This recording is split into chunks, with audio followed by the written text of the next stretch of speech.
rainy game. I think this is, like they said, one of the worst rainy days they've had in Eugene in a long time. And we came out, we had a couple mistakes, but we didn't put our heads down, we didn't hang our heads. And we kept fighting, kept playing. They made some turnovers, they made some plays, we made some plays, and I think we kept fighting as a team, and we came out with the win. Weather like this, it can be a great equalizer to a mismatch. But you guys didn't allow that to happen. What mentally put you guys in that spot? Coach Huff was just talking about it all week. They kept talking about the weather and how we respond in the weather, how Cal respond in the weather. And Coach Huff just kept talking about. It's perfect circumstances that we can't worry about what we can't control. We just have to just come out and play. And Saturday's going to come no matter what. And as long as it wasn't lightning or thundering, we were going to have to play. So that's what he talked about. Just don't worry about the things that we can't control and just come out and play hard. When did you start kind of delivering that message? Monday. They were talking about on the news that the weather was going to be terrible, and it was going to be like one of the worst days in Eugene for rain that they've had in a while. And so Coach Hufford wanted to get the message across, as fast as he could. Is don't let the things we can't control distract us. Returning kicks, do you feel like there's a little bit of an advantage being the returner in conditions like that when the defense isn't going to be as sure of their footing and they're just sliding around a little bit? Definitely. Especially with the way our special teams are, and Coach Oz does a great job, and our guys we really take heart into special teams, and they do a great job of blocking. So when I know we have a unit like that in front of me while I'm catching punt returns, and then it's also wet, it kind of makes it kind of gets you excited all week. So. Hats off to those guys for blocking for me today, and I was really proud. And as you can see, as a team, we were so happy that we finally got a touchdown on the punt return column. And was it big for you guys after having a few close calls to finally get one in the end zone? Oh, definitely. Coach Oz been talking about that for the past 3 weeks. We've been one block away, and tonight everybody finished their job, and in the papers and on TV it's going to say Bralon Addison punt return touchdown. But without the other 10 guys, it would never happen. So, I think we did a great job of just staying focused all week and working hard on special teams. And those guys did their job, I did mine, and we celebrated as a team. Sorry before we ask this, but could you just take us through the second return and kind of describe that play? I actually ran the wrong return. I was supposed to go up the middle, and I saw a guy coming out of the left corner of my eye, and I tried to go behind him. And then me and Dior bumped into each other. And he pushed me the other way, so I just kept running, and he gave me a boost. And the guys, they just led me the rest of the way. I just followed their blocks, and they led me into the end zone. I think it was 67 yards officially, but I think you ran about 120. Yeah, I just tried to keep running. You can see I was kind of gassed at the end. And those guys, they did a great job of escorting me all the way. Is it more enjoyable to score a special teams touchdown than say a receiving touchdown? I would think so. We joke with Coach Oz all the time, and that guy, he's a fun guy to be around.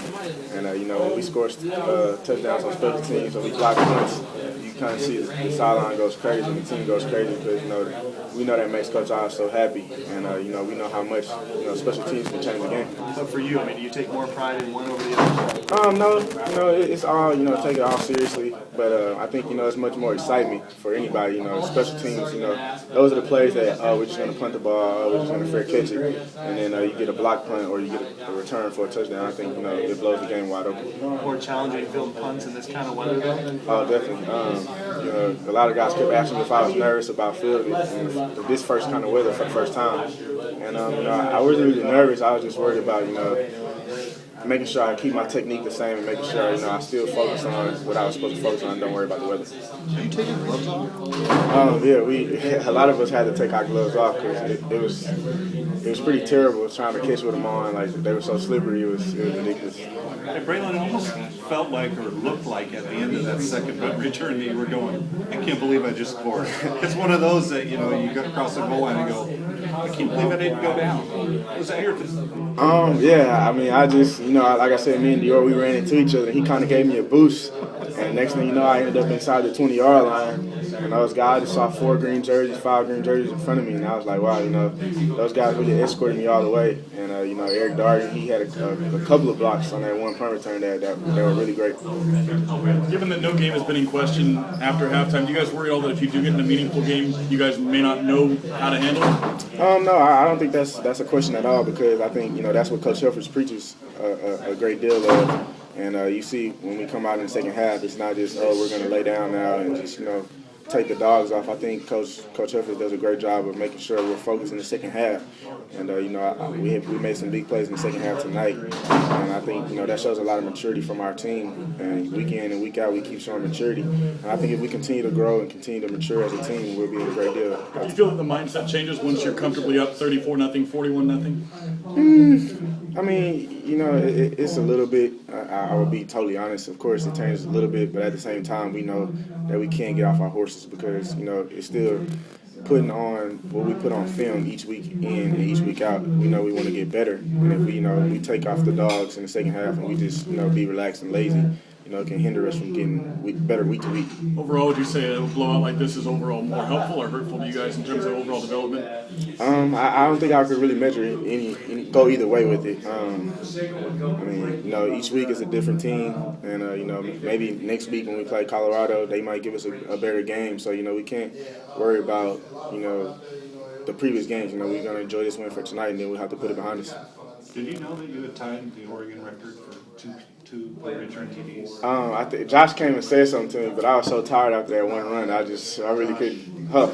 Oh, yeah. So he came and said something to me. So after that, I was listening to him, but I was so tired I didn't even hear what he said. Cliff Harris in 2010. Oh, that's crazy. Cliff Harris. That's amazing. Against Cal. Against Cal? Wow.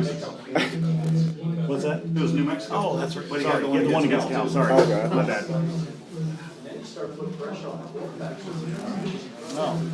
How do those 2 punt returns feel? I didn't get into that answer. It felt great.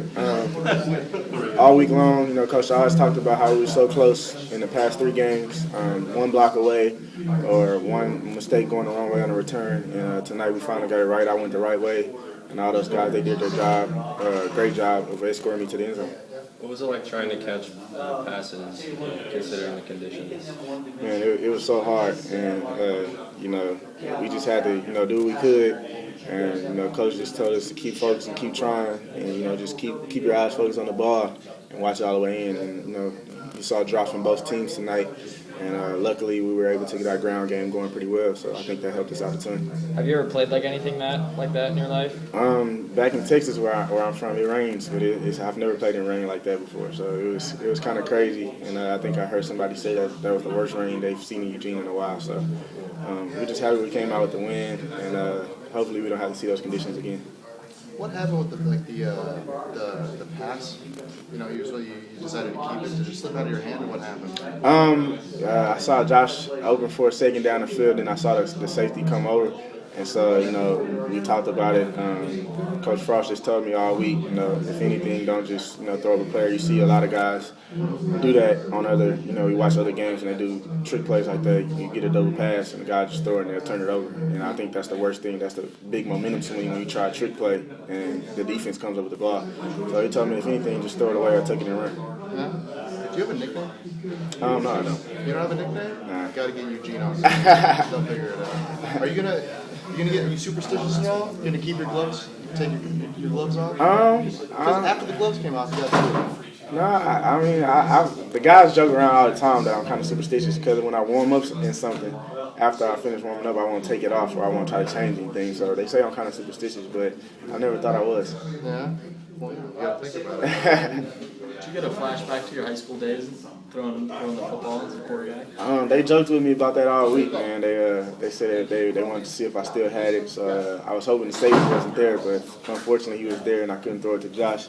So maybe we'll see it sometime soon or sometime later. Hopefully I'll be able to show off my arm a little bit. How do you celebrate here? you know, just make sure, you know, each guy's safe, and we're going to have a good time and enjoy the win tonight. But the main goal is to make sure, you know, we all come out safe because, you know, we do have to go back to work on Monday. Well, I'm not saying you're gonna go be crazy, but do you go eat a special piece of cheesecake or something like that? Personally, me, I'm a video game guy, so I'll probably, you know, go pick up a new video game tomorrow and play it all day and play it all weekend. Grand Theft Auto? I already have that, play it a lot, so I think I'm close to beating it. So. Well, let's see. Let's see. You Yeah. don't get in any trouble playing video games. Let's see. But that's cool. What do you have a post-game ritual at all? Post game? Not really. I'll probably go out to eat with my girlfriend and my family. Probably go to Chili's or something like that. So. Well, that's keeping it modest. Is there any? Does it feel weird having like a breakout game like this? You scored 3 times. Two. Not Not really. Because those things are going to be on SportsCenter. They're very impressive. Not weird. He almost ran right into me. Oh really? Yeah. Sorry about that, man. No, it's okay. I'm going to end up being on SportsCenter. That's cool. Not really weird. It's exciting, but at the same time, like I said, you know, it's just a great feeling. Like here, it's not like anywhere else in the country. You know, since I came on my visit as a senior in high school, I just noticed here it's like a brother here. And it's just an exciting thing that when I score, you know, I can celebrate with all my teammates, and I think that's the best thing about this place, just how happy we all are for everybody when they score. Absolutely. All right. Congratulations.